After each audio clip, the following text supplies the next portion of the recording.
Hey superstar, it's Gavin Speaks. Why I stopped listening to my brain and why you should too.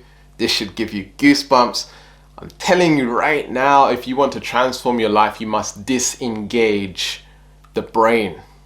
And what I mean by that is disengaging, letting go of who you think you are. The question you should be asking yourself is, what are you? And the more and more that you realize, actually, I am someone that thinks I'm someone, but that's not actually who I am. All right. So from birth, you were given a name.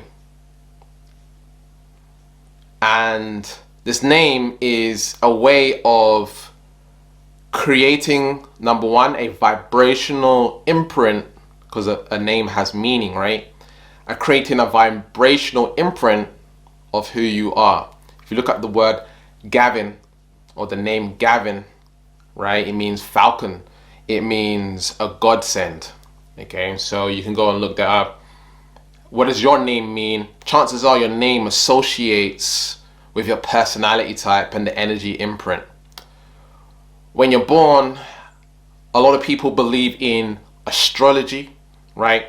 And so where the stars were aligned when you were born, it's going to correlate with what we call your personality, right? Or your traits and things of this nature. So again, as soon as you're born, you're given a name. Actually, from when you're even in the womb, you're hearing people talk, right? You're hearing your mom's heartbeat. You are learning already and soaking up your environment already. Okay, and so if certain music was playing whilst you're in the womb, that's now programming your subconscious mind. And so if none of this happened and you were born and you was never taught a single word, right, and you was never given a name, would you be who you are today? Right? You never went to school, you never had any teachers, you never watched any television, you never learned, you never listened to any music, you wasn't given an education.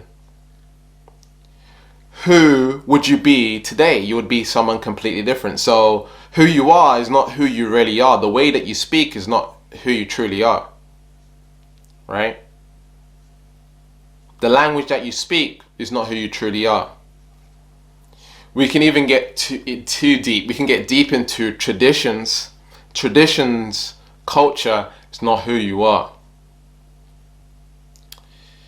These are constructs of, some of it comes from religion, some of it comes from source, some of it comes from the Most High, being people's interpretation of the Most High, right? We have different religions, different ways of viewing spirituality. This is based on, once again, the ego constructs, right? The brain. So who are you really? Or should I say, what are you really? And so my superpower is disengaging ego and experiencing life through the eyes of source. When we can get into that space of becoming aware of the thought, that's why we have mindfulness meditation. I don't know why it's called mindful, because your mind is not full, right? Your mind just becomes aware of the thoughts. Mindfulness meditation is where you are becoming aware of the thought and not engaging the thought. You're allowing the thought to pass by. And as you do this and you practice this actually more and more, you start to disengage the ego. Some people will say disassociate from the ego, and realizing it for what it is just conditioning. Your brain is one big blob. Your brain is one big blob of memory. That's all it is. It's one big blob of memory. Every word that you utter is coming from your memory. Everything that you remember in the past is memory, right? Every thought you have is memory. Everything is memory. And it's not only your memory, it's the memory of others, people's as well, because your conditioning is your parents' conditioning, or your memory is your parents' conditioning, or parents' memory, and their parents' memory, and their parents' memory. Okay? And so now we're dealing with the ancestral memory and realizing that actually who you are today is your ancestry. Or who you think you are today is your ancestry, ego, right? The brain. So even the way sometimes you'll brush your teeth or put something in the oven or cook a food is actually not you. It came from somewhere way, way back. And so you have to realize that some of your behaviors are not even your behaviors. It's all memory. Now we have the brain memory. We always also have the body memory. The body and the organs hold and store emotions. It holds and stores memory. Some of us have dis-ease or ailments within the body because there's negative memory within the body. We had a traumatic experience, we went through something hard or challenging, and that later on manifested as an emotion in the body. And now you have an injury or an ailment or a dis-ease within the body. When you can heal certain emotions, it actually heals a lot. I remember when I started doing energy healing on my mum, and I healed some emotions that she was feeling. She had pain in her shoulder. I done the healing. The shoulder pain went away straight away just from me releasing emotions. And this is what I learned from the Emotion Code, Dr. Bradley Nelson. Very, very powerful teaching in terms of healing. And so we actually hold emotions in the body throughout the whole entire body.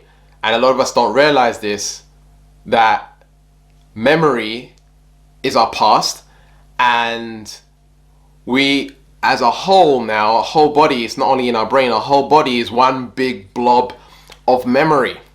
Okay? And so if you're one big blob of memory, that's your vibration. That's who you are in terms of how the world or the universe sees you. It's a part of your frequency now. Okay? And so if you got trauma over here, sorrow over here, grief over here, sadness over here, right? In your body, through the things that you've been through in your past, right? Or past, right? Memory. That's what you'll attract into your life, because you don't manifest what you want, you manifest who you are. All right? So healing the past or healing the memory creates room for new memories, for new blessings, for new things showing up in your life. Does that make sense? The more you heal, the more you make room for something new. All right? And a lot of us are carrying a lot of baggage. A lot of us are carrying his story or our memory. And the more that we heal the memory, the more that we raise our vibration.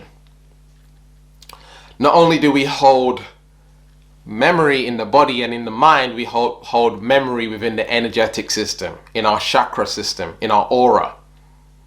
So it's very important to cleanse the aura and cleanse the chakra system, because we're cleansing out the memory and we're making room for new things to show up in our lives. And so healing on all levels of your being is very important. Why would you listen to your brain based on everything that I just told you?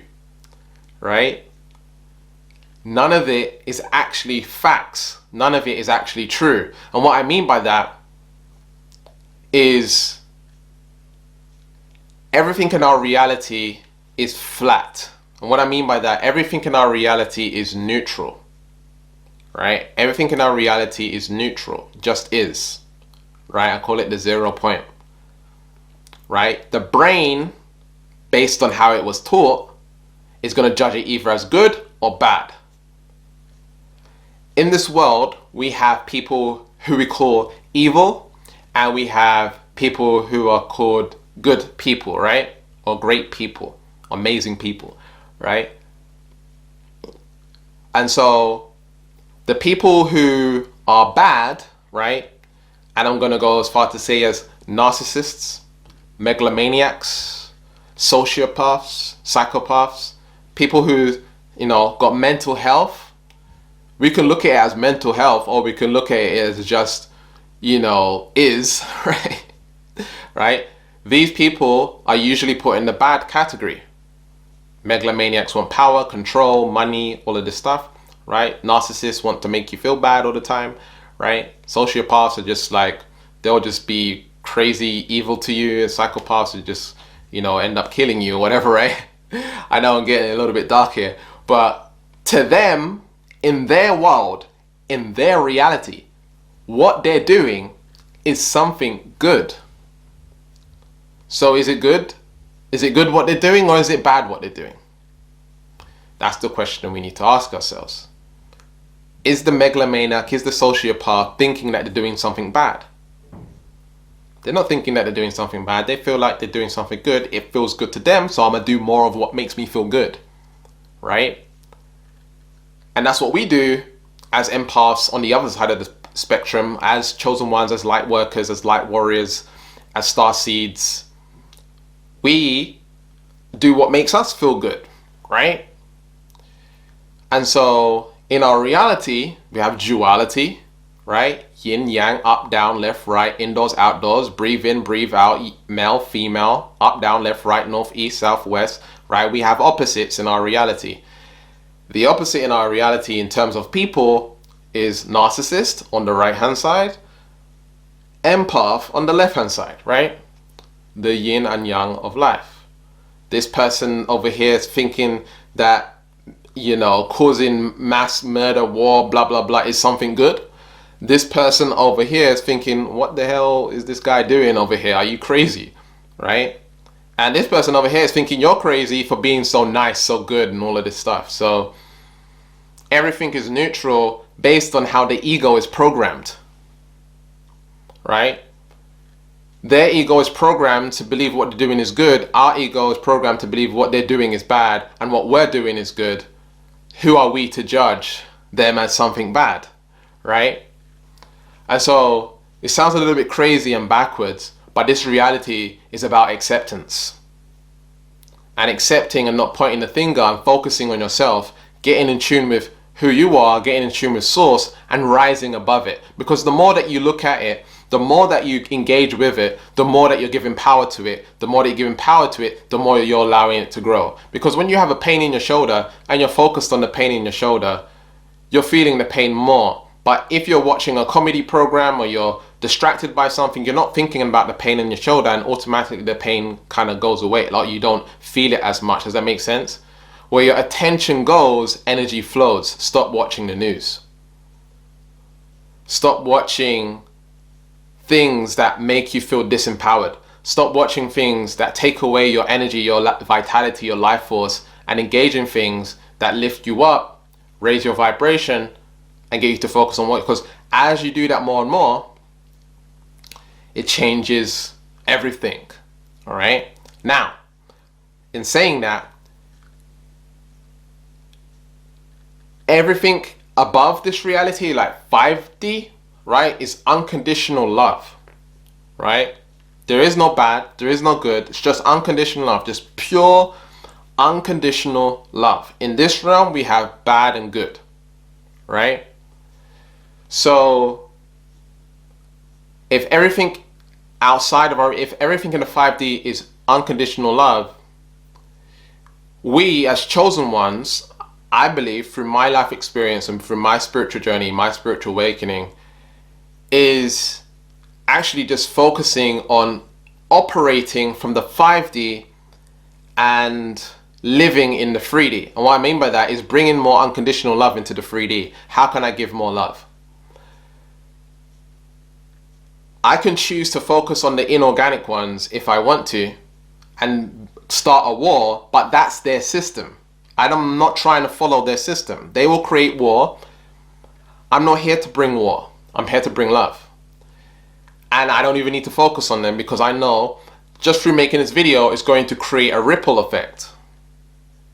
And the more and more people that create a ripple effect, the more and more people that focus on unconditional love, the more and more it's going to change the world. But we don't realize that we don't need to fight the system. Right? We just need to disengage with the ego. When you disengage from the ego, you've disengaged from the system, you've disengaged from the matrix. And so if more and more people did that on the planet, they wouldn't be able to be controlled. They wouldn't be able to be manipulated. You wouldn't be following the herd. People wouldn't be following the herd, right? Because they realize that actually, I don't listen to my brain. I listen to love. And it would create a beautiful space here on planet Earth, bringing the unconditional into what we call the conditional. I think from birth, we've just been taught I think over time, we've been trained to use our brains in the wrong way. I think we knew how to use our brains before, but over time, we've been trained to use our brains in the wrong way, and that's why we have these problems on the planet. The brain has been like the main priority. Oh, the brain is so complicated. There's all this stuff about it, right? It's something that we can't even fathom. They haven't even I think they only understand like 5% or 3% of what the brain can do or something like that. I can't remember the exact statistic, but they don't even know how deep down the rabbit hole the brain actually goes. And so naturally, the ego wants to understand it more. Naturally, we want to, do science, and figure out what the brain and all of this does. That is all ego, right? And instead of trying to understand the brain, why are we not trying to understand the Most High? Why are we not trying to understand unconditional love? Why are we not realizing that the ego is actually the second brain? The first brain is the heart. The real brain is the heart, the middle. Okay, we have three brains. The brain up here, the heart, and the gut. Okay, we have three brains. The gut, the heart, and the actual brain, right? The middle brain, the heart, is the first organ to grow in the human body. It's the main organ, first organ to grow in the body. It's the feminine dynamic, it's the feminine energy. And that comes before the brain. And so that's why we have sayings like follow your bliss, follow your heart, because your heart knows the truth. The heart is unconditional love.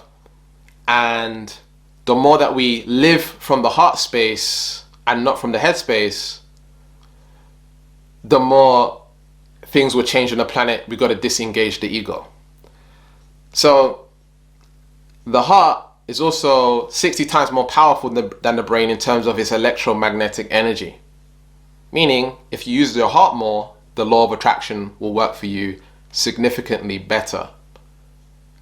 If you follow your truth, you follow your bliss, and stop listening to what your ego wants, you'll manifest the things that you want in your life much easier. The heart is the key to our reality. The kingdom of heaven is within. That's what they say in the Bible, right? And so we want to go and tune in to truth. But here's the catch, right? Our whole lives we've been told to use our brain, right? Got to learn your ABCs, your alphabets, right? Or your spelling, right? Learn how to spell, right? Meaning casting spells, your words are spells.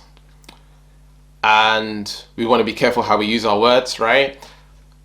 But, we're taught alphabet, we're taught numbers, we're taught science, we're taught, how to use our brains, how to remember and retain stuff. It's my belief that the brain is not actually used to collect information and collect data necessarily. It's just used to navigate the reality. It's like the tool to help us know which direction to go in, like helping interpret our reality. The real intelligence is not the brain. The real intelligence is the Most High. We're supposed to channel information, listen to that information, and use our brains to navigate this reality, right? The heart is the boat. The brain is the sailor, right? And so we use the head or the brain to figure out how to navigate this reality, but the heart is where the truth is at. And again, like I said, follow your heart, follow your bliss. So for a lot of us, we want to be disengaging the ego or disconnecting from the ego, and we can do that through mindfulness meditation, becoming aware of your thoughts, noticing, being present, and take an elevator from your mind down to your heart. A lot of you are stuck in your head, and when you're in your head, you're dead, right? And a lot of us are disconnected from the body. And that's happened to me many times where I'll feel emotionally numb, otherwise known as emotional numbness or anhedonia. Okay, and you'll see, especially if you live in London or New York or a country like this, when you're going on the tube or the train or whatever, on the bus, everyone's on their phones, everyone's reading newspapers, nobody's actually really engaging. It's just like a lot of drones walking around like robots, and it's kind of crazy.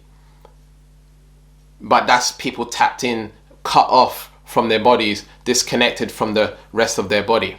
And so we want to begin engaging the body and moving the body, because we live very sedentary lifestyles. We're sitting down all the time. I sit down all the time because I work from home and I have a laptop and all this stuff. But it's very important to move. We're not designed to sit down all day. And the more you engage your body, the more you feel, the more you experience the truth of life, the more serotonin you're going to release, the more dopamine you're going to release, and the endorphins you're going to release, because you're exercising, you're moving your body, you're engaging your true self, your whole self, rather than just the brain. We've been trained just to use the brain rather than using our bodies. And so it's very important for us to exercise and move our bodies, disengaging the ego, right? And connecting back with the rest of your body, especially the heart space. And by disengaging the ego, it's been really powerful for me, because it helps me create equanimity, stillness, peace, a knowingness, realizing that I'm more than my body, my mind, my thoughts, my emotions. I feel more connected with Source and the Most High. And it's one of the most amazing feelings to have you feel free. I call that personal freedom. And once you have personal freedom, there's actually, you create less worry in life. You know, you feel more at peace with yourself and life as a whole. And so that's what I teach people. I teach people to reprogram their subconscious identities and programs, heal their energy body, and also becoming more aware of the ego and who they truly are. And the first step to learning this and understanding this more and mastering this is to get the free energy reading and the manifestation diagnosis session in the description. The free energy reading is going to help you identify what vibrational frequency you resonate at. You'll see it on screen right now. And if you resonate low on the chart, it's going to be much harder for you to manifest. The higher you resonate on the chart, the easier it is to manifest. And the manifestation diagnosis session is going to take you through the process of finding out where you are right now, where you want to be, and figuring out the fastest and easiest way to get you there. All right, so go and get that. The link's in the description. Check out my previous video over here, and check out my 3-part series on how to raise your vibration correctly. And remember to keep learning, keep growing, keep expanding, and I'll speak to you soon. Peace.